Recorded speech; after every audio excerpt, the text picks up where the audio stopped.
Hey everyone, it's me, Patchdan Bogad. Well, today I thought that I should speak yet again about something that's very important. Today I felt that the topic for today would be the consequences or the negatives of being on the left hand path, working with black magic. And the reason being is that, you know what, fams? If you got yourself into an institution, you got yourself into a religion, a job, a school, and you later on find out, some time later, that what you've learned, that it wasn't right for you. Sometimes we know we wish we could turn back those hands of time, but we know that's not, sensible. But yet we think so anyway. And sometimes we feel we had wings and we could fly away from these certain problems because we went and we did something that we regret and we wish we didn't do it in the first place. And that's my point.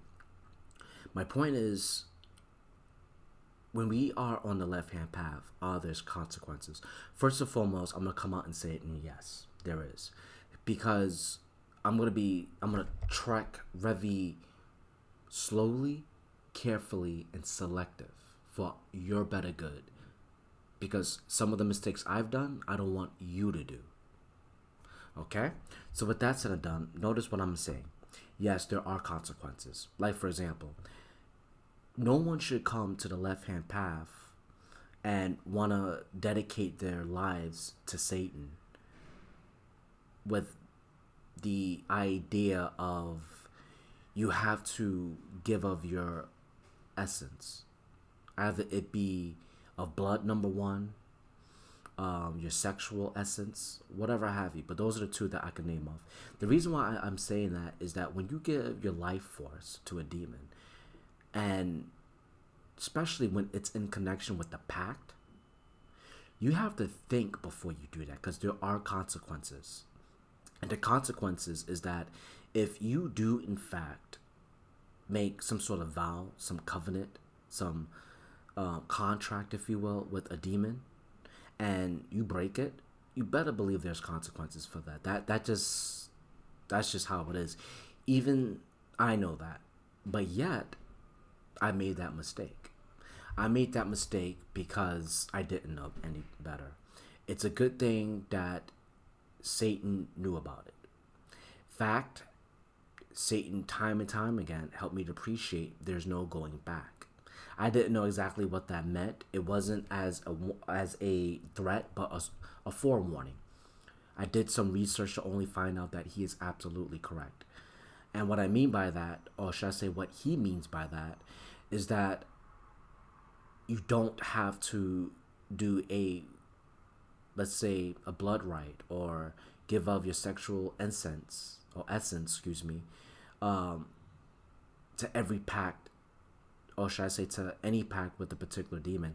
That's just that's self sabotage. Not every pact is deserving of that. You could just simply summon that particular demon, ask what you want. If they agree, make sure you basically do it. Because these ancient gods, these beautiful beings, they're not going to fucking lie to you. And even if they seemingly lie to you, the key word is seemingly. Because they're going to sow doubt, lies, mistrust in you. And ironically, you're going to find out that they didn't lie to you. There is no cause for alarm to mistrust them. You know what I mean? It's like they're masterful teachers. They know what the fuck they're doing.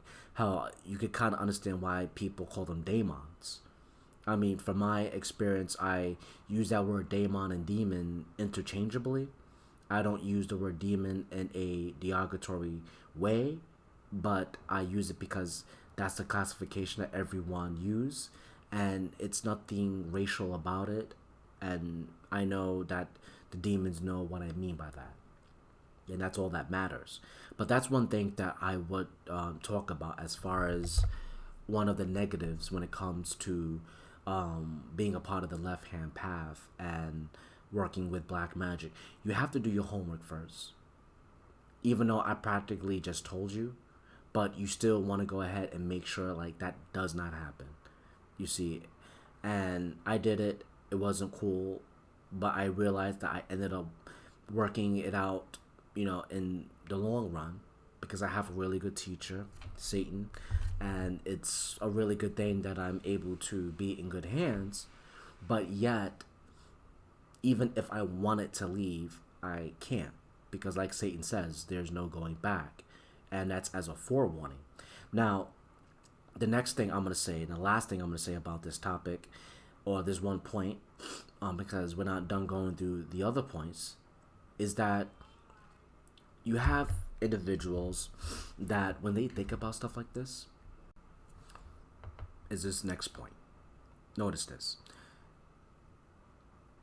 Individuals in the left hand path and their experience, they help me to appreciate that when individuals leave, they end up going insane.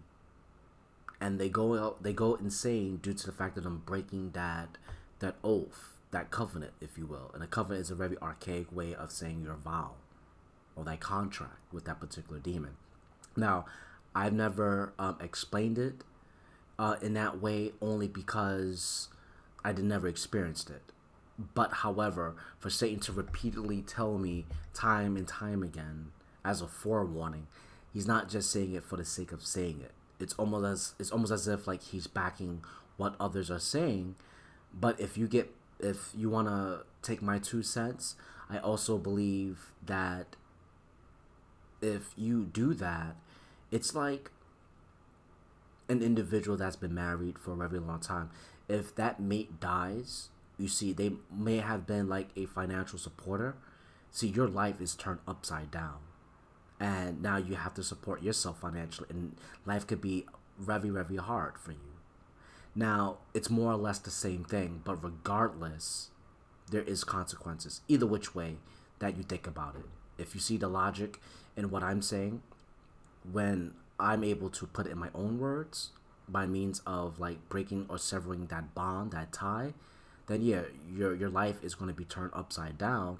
Or the very idea that I've heard from other occultists that yeah, your life is still, regardless, is going to be turned upside down if you're going insane.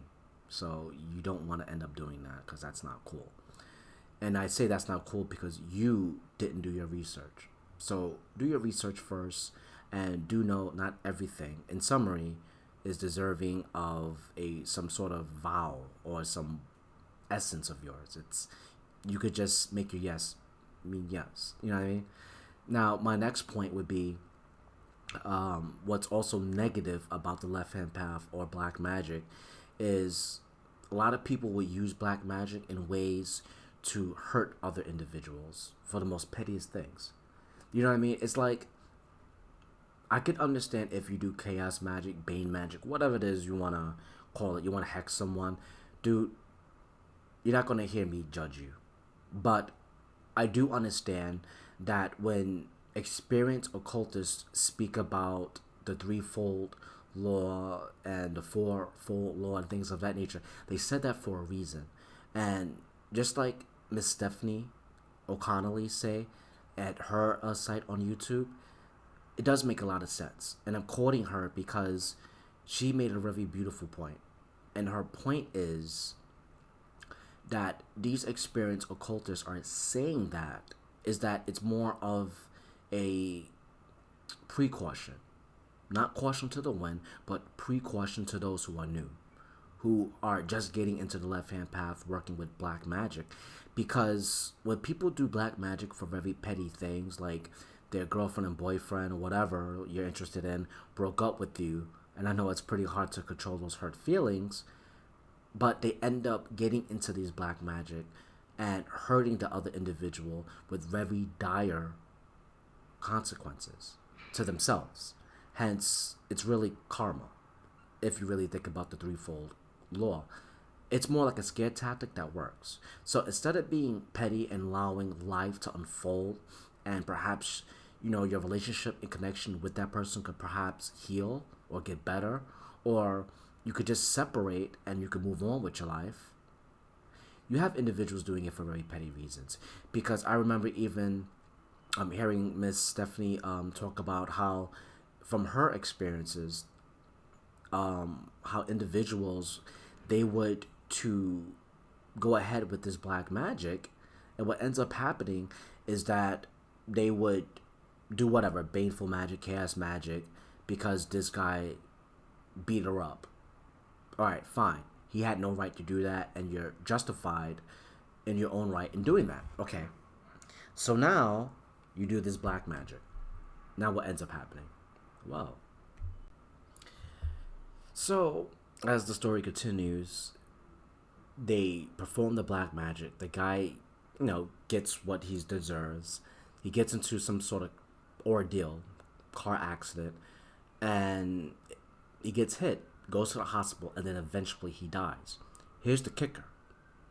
What ends up happening is that she feels somewhat relieved that he got what he wanted, but he ended up dying.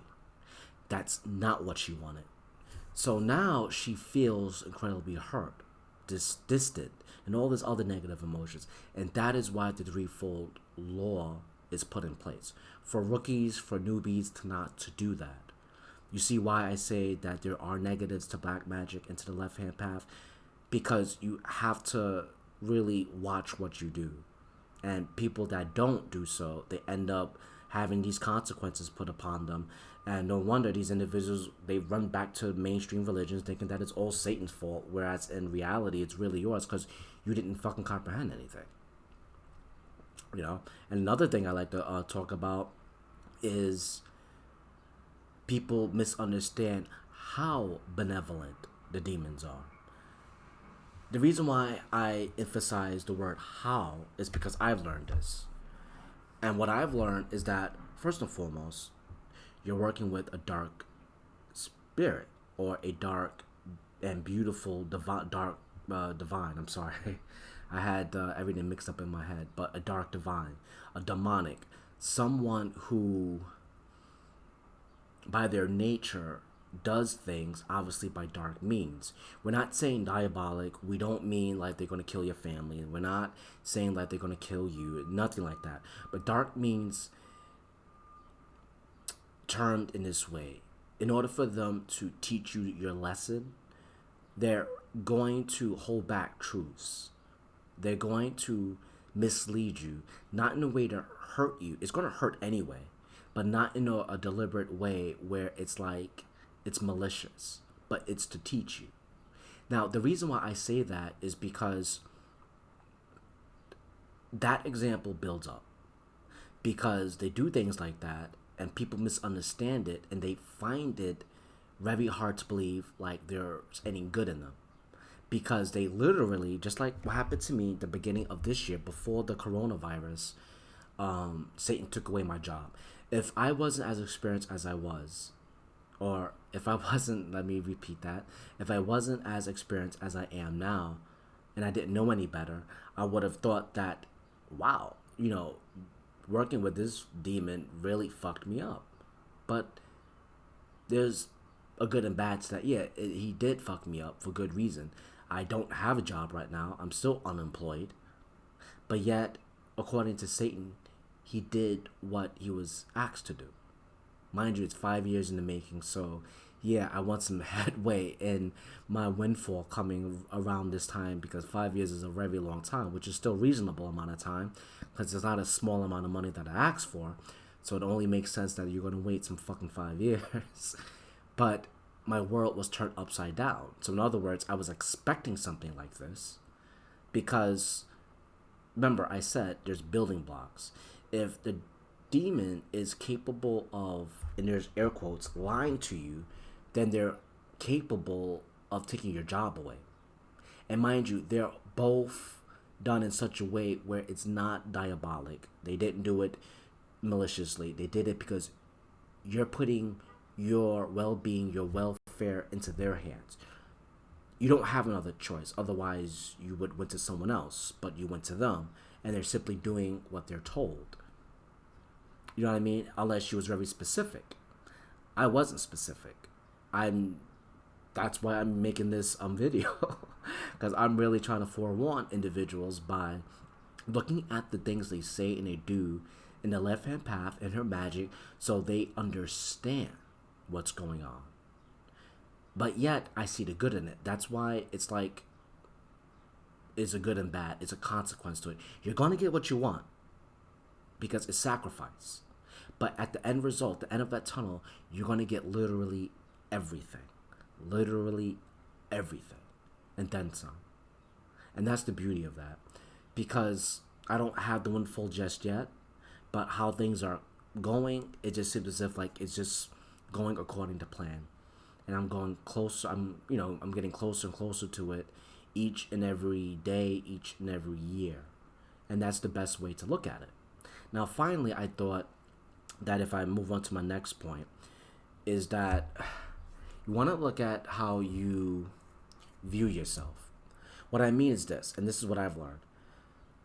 We tend to look at things in a fast pace. And I said this in my other videos where we tend to look at things, you know, that we have to get it now. You have to be patient. And what I mean by that is do not think that you're going to get it right away. Sometimes you can. Things can be manifested right away. But if you're like myself and you asked a particular demon for like a windfall and it's a really, really, really, really, really, you get my point, big windfall, you have to expect years to go by. Now, again, you may get it a lot sooner, but all I'm saying is that you don't want to do that.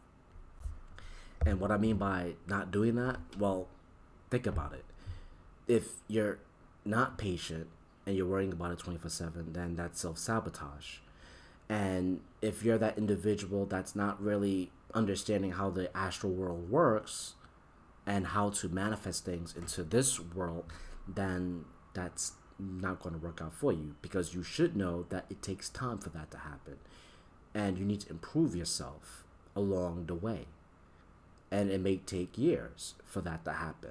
And I have to break it to you that way because it's better that you know now. That's why this video is being made versus you're going like 6 months, 3 months into this and you're not receiving that particular, let's say, whatever it is that you're working with that demon. And you're wondering how come it's not here yet. Well, it's because it's self-improvement. And you need to align yourself, be your higher version of yourself in order to get that. You see, at this point in my life, even Satan knows. I don't care what demon is working with me, and I am connected with them as they could be my patron or just friends of mine.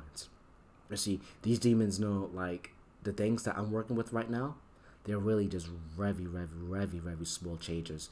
And they're just approving upon stuff that I already know. Not things that I don't know. I already know. So in other words, that's pretty fucking close to my manifestation. And here's another good point when it comes to manifesting things. When you manifest matters, I've learned this when Satan directed me to light workers. You want to make sure that your energy and your frequency match the frequency and the emotions of what you're actually manifesting. So in other words, if you're like myself and you want to get that windfall, that money, make sure your emotions and the frequency is in tune to that money. So in other words, imagine yourself already with that money. Imagine yourself, it's like with light workers, they have a saying, and it's act as if. You know what I mean? You want to act as if you already have it. You know, and you don't want to sit there and make it a big deal. Because if you make it a big deal, and what I mean by that is it's too much anxiety and it's too much that, and mind you, these are too much. I'm talking about like an overabundance of negative emotions, because I could understand if it's unbelievable, but you have it under control because perhaps you have some experience in the left-hand path or with that particular demon, a good track record, and you know if they're able to take something away from you, then they're able to give something to you, you know, things of that nature, and you're able to believe more than the average person coming into the left-hand path and trying to manifest. So in other words, you have a track record. And these things, that's not a problem because you could easily put that behind you. It's best if you do some shadow work to take it away from you completely, but that's a soft resistance as opposed to like having this really difficult negative emotion like doubt, and you just can't wrap your mind around it. That's self sabotage. Lastly, my last point is this: I want to talk about how individuals need to really get their minds around this. You want to be adaptable. The reason why I say that's so important is because when I was coming into the left hand path for the first time, I always thought about, the phrase that you hear all the time, don't give up. That word, don't give up, if you really sit there and meditate upon it, it's a self defeatist word.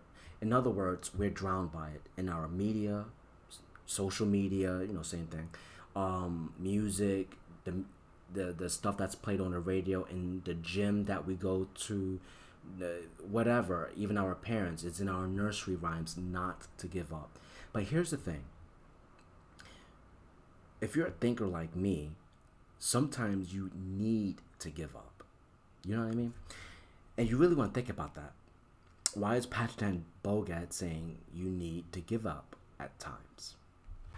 And here's why. You want to at least look at it from this point of view. Here's an example. If you're a person that came into the left hand path, right? Let's say you're new and someone's perhaps even as new as you are, and this person needed encouragement, and you wanted to help this person to appreciate that there is a way in going about in your path working. Like, for example, if you role play with this individual, meaning you act it out, and you say, if you're an experienced individual and you were stronger than them and they came to you, right, and you're the person that's stronger, and they ask for advice on why you, that's the stronger person, receives everything in 5 minutes. We're just going to exaggerate it. The manifestations come in 5 minutes tops, and they don't. They wait months, let alone the fact that they're being impatient about it. But still, the heart of the matter is that they don't see why you receive it quickly and they are not. And then you, the stronger individual, look at them and you go, because you're not strong enough. That's my point. How would that person feel? How would you feel if someone told you you're not strong enough? I don't know about you, but that reminds me of, Zion, these mainstream religions out there where they pray for these things. And as the expression goes, nothing fails more like prayer to the Yahweh or these mainstream gods, where you pray to this God. Not only do you not get a reply, but you never get what you want. Or if you do get a reply, it's 20 years later. But even if it's immediate reply, and you hear this more often than not, the priests end up turning around to them and giving them an answer that is not satisfactory and is not reliable. They simply tell you, you don't have enough faith. I'm like, motherfucker, how do you know I don't have enough faith? You're not there behind closed door when I'm crying and I'm on bloody knees because I need to pay my mortgage or my rent. And this so-called holy book is telling me that if I call upon him, I'm going to be saved and he's going to help me out or direct me to someone that can help me out. And that's what I get from my prayer. That's really messed up. And that's what I'm trying to say when it comes to the left-hand path. You don't want to have the attitude that you're more satanic than someone else or you're stronger than someone else because they're not manifesting this way. They're not doing this. They're not that. That to me is a self-defeatist attitude. You don't want to fall into that. That's why the attitude is, and I got this from Frank White and E.A. Coetting, and I'm borrowing this from them, is that you want to be adaptable. That's more better when it comes to explaining evolution, or we could also use that when it comes to the left-hand path. If you're going to become a higher version of yourself, to ascend, don't you think it's better to adapt? Because if you think about it, when these organisms that live in Jurassic time, in the Jurassic time, it didn't matter if you were intelligent or you were weak or you were strong. That didn't really matter. What mattered is them adapting. And I remember Frank White also brought out yet another good point when he helped the audience to appreciate when it comes to, and sadly, the virus, this virus that's going on right now, and what that means is, well, it's not so much that it's smart and it's strong. In fact, in its structure, if you really look at it scientifically, it's a very simple virus. So it has nothing to do with how complex it is, how strong it is. It's how adaptable it is. And look at it. It has mighty nations like the United States on its knees, people freaking out, giving into fear. So it has nothing to do with how intelligent you are or how strong you are. It's how adaptable you are. So if you're adaptable, like for example, when we talk about how benevolent demons are, and I don't know if I answered that correctly before, but it's coming to me now, is not so much that they're not capable of being nice, because they are very dark beings, these beautiful gods, but they could be your best friend. They could be family. But it's time, and when it is time for them to teach, it's usually done with that strictness, that tough love, that darkness. And that's why it's up to you to be adaptable. Because when that happens, you want to get out of that comfort zone. You don't want to think about, oh, wow, this hurts. Everything around me is falling apart. No, you want to be adaptable. Now it's time for you to think like you're that mystical phoenix. How are you going to rise above the ashes and be reborn? Because, yeah, you died that day. It hurt like a motherfucker. But now you're reborn. You're a better person than what you were yesterday. You're moving closer and closer to your goal. You see what I'm trying to say? So, let's recap. And what I mean by that is you think about everything that's been said in this video. Are there negatives in the left-hand path and black magic? Of course. There's negatives and bad apples in every religion and whatever have you. But it's how adaptable you are. It's how you perceive your reality. Because I thought it was worthwhile that if you look at the information in this video, it's going to save you a lot of time. And what I mean by that is that you don't want to be that individual that sits there and thinks about how they're hurt, how they burned. But no, you did something about it. You've done research. You asked the right people. You went to a channel like my own and you tried to search for answers. That worked and are reliable. Okay? So with that said and done, please, I hope that you enjoyed this video. Please subscribe, smash that like button, and remember that when you look at these demons, they're not all bad. They come off bad or sadistic because of their traits. It's who they are. You should come into the left-hand path knowing that it's just darker in the sense of that tough love. And they are capable of loving and trusting. You just have to wait it out, and you'll see eventually. I love you all. Thank you, fans, for watching, and come back next time. See ya.